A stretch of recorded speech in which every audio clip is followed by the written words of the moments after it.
没有哎，不好。听得懂吗？听不懂。他真的听不懂哦。我就说我是从洛杉矶回来的。啊，听不懂哦。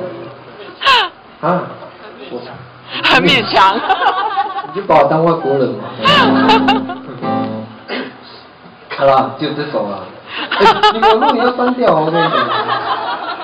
不能这样回来，我是原住民还得奖的金曲奖歌手。太坏了，这些人。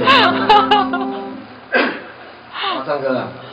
啊，要唱我不想挑战台语了，太难了，实在是。虽然那首歌只有6句，我找到最少的。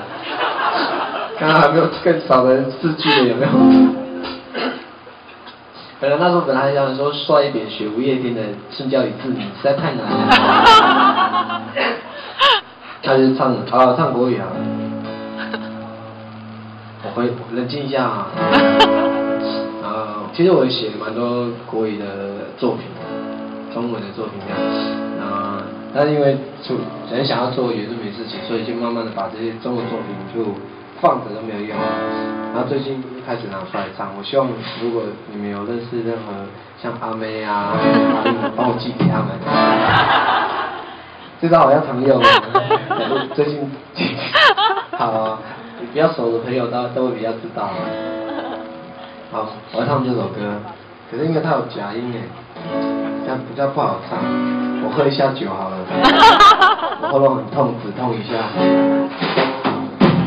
哦，没有，这边不能喝酒，因为会被那个市长抄。这是可乐，虽然放在海尼根的瓶子里面。不能玩火，好不好？尤其是我。